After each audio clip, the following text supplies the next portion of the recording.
Greetings, class. I have 15 minutes. Hopefully I can cover everything, but if I can't, I might have to make a second video.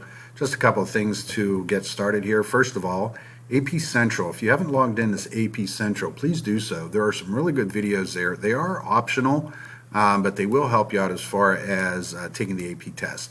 The second thing is the Khan Academy. Also, please log into there. I will be giving you assignments during the year, and basically, like if I give you a video to watch, it will send me an email that says you've watched it and you'll get points for it. The next thing is your view. And what I mean by your view, the presentation that I have right now for prehistoric art is a different one than I'm going to show you live right now. I have multiple presentations. The one that I have on Schoology is very thorough, and I would like you to read it and make sure that you go through it. This is just lecture to get you guys to I'd like to hit on a couple of things that are a little bit more important. Okay, so let's take a look, and I hope this works out okay. What I would like to do is take a look at, first of all, AP Central. When you log in here, guys, it'll be welcome to AP Classroom, and it'll be my classroom, but this is just for every student that takes AP Art History. These daily videos, within the units, there are certain subtopics like cultural influences on prehistoric art, materials, processes, and techniques, and this kind of will carry into the second, third, fourth units. And these are videos by art instructors, AP art history teachers across the country. They're about 5 to 7 minutes long. In some cases, what they do is they just cover a certain skill that they might ask for in the AP art history exam. If you come up here to the question bank, there's also practice questions. And I can tell you some of the practice questions that you have will also be in my test in Schoology. Okay? There's one right here, and you'll see this, actually this image, they don't show the image, but I will be showing it to you shortly. Okay. Next thing is the Khan Academy. On the Khan Academy, please make sure that you log in here and are part of the Khan Academy, because it will count towards your grade. I would really take a look at this, all this stuff up here too, but I know you guys, your time is limited, but maybe you get some stuff done quickly and you have a little extra time. What about Judaism, Hinduism, Buddhism, Christianity, Islam? All very important in the wonderful world of art history. So it's a good idea to have a little bit of background knowledge on that before you proceed. Okay? All right, let's go back to our Khan, or let's see, Khan, your view, and we're ready to go. Okay? Chapter 1, Prehistory. The thing is with prehistoric art, human expression existed across the globe well before the written record. That's how we know some things that happened in prehistory, because there was no written record. That's basically what prehistory means. It was before the written record. Human behavior and expression was influenced basically by migration, changing environments, which forced the people to move around. They didn't have a house where they could turn up the heat or turn down the AC. If it got too hot, they moved. Or if the water ran out, they went somewhere where there was water. And the earliest people were hunters and gatherers. It started in Africa and Asia, and then became influencing other areas. Paleolithic communities in West Central, South, Southeast, and the East between 70,000 and 40,000 BCE. Check that date out, those two dates right there. Now, those are approximates. Then what happened in the American continent, indigenous people migrated from Asia right around 10,000 BCE, although there have been recently some excavations that dated a little bit older. Okay, most of the subject matter was animals and sacred humans. They're mostly sculptures made from animal bones and clay. Some of the ritual life, now here's a thing that kind of, I feel like a lot of the things that they go over are speculation. They're not, we don't know exactly for sure because there is no written history, but they believe that there are connections to the cosmos and fertility, and in that abstraction, you'll see that in some of the imagery.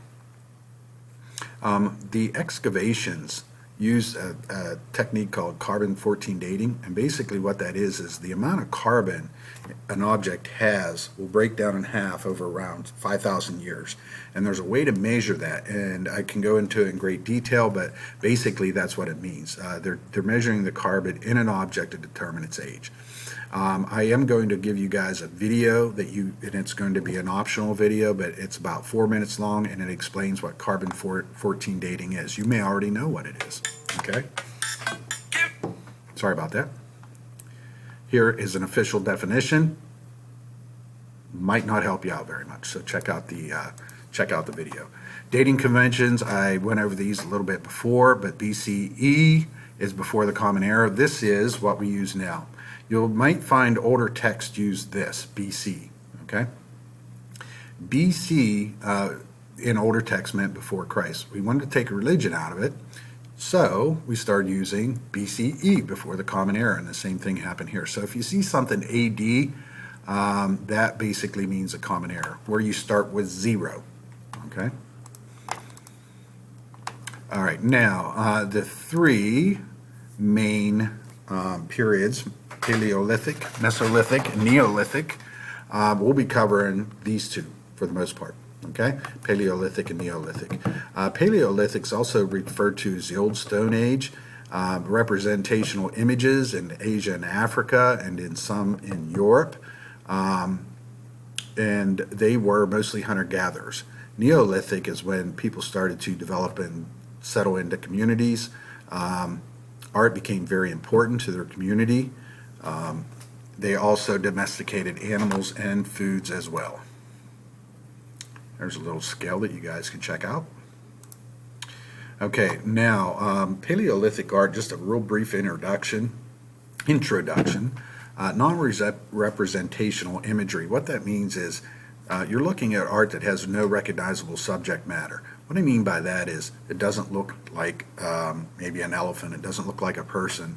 In some cases, it'd be a shell, a set of shells that were made into a necklace. And when you look at it, you say, well, it looks like a shell.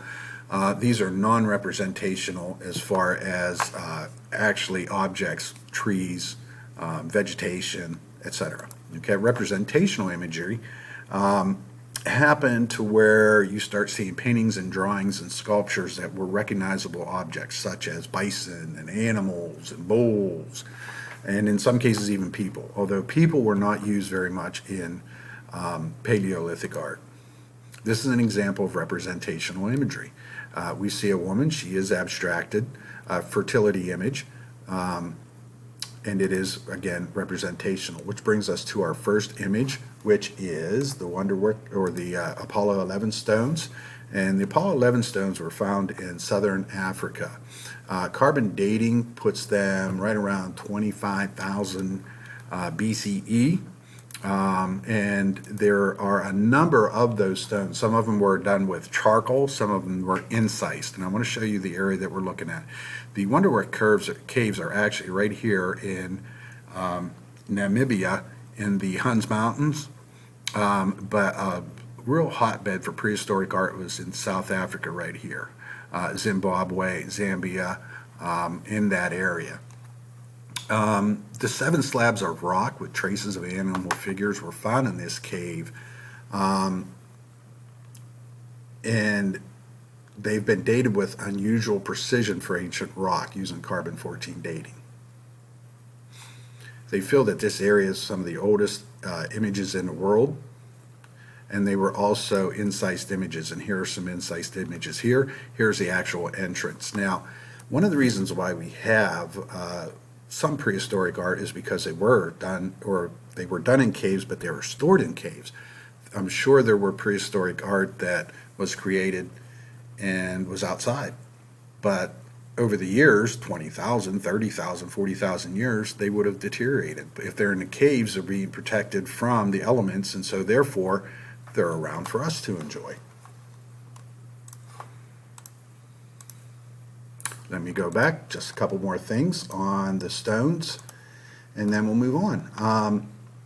The area of Africa is actually divided into 3 zones as far as art created in these zones. The southern zone being the most popular for prehistoric art. And as I said before, when we look, we're looking at this area right down in here. Okay.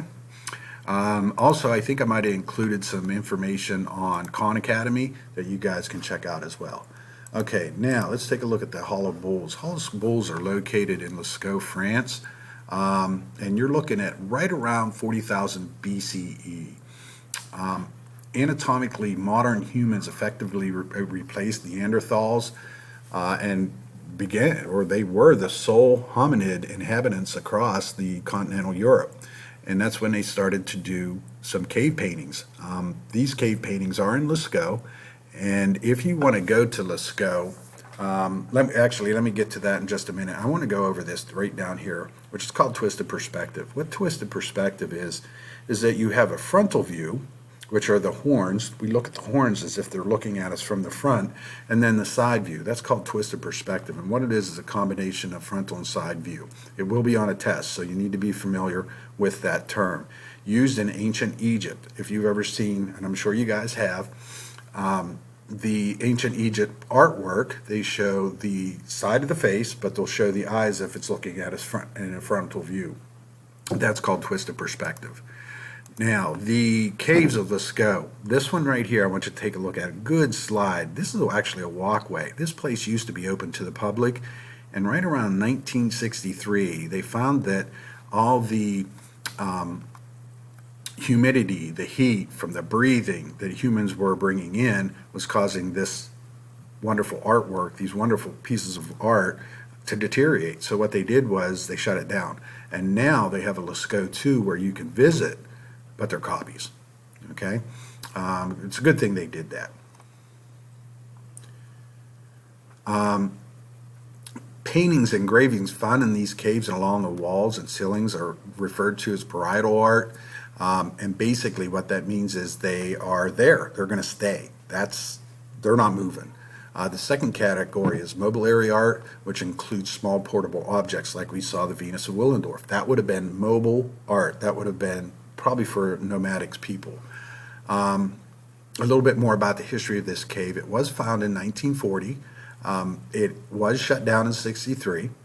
Later opened. A second one has about 600 paintings, 1,500 engravings.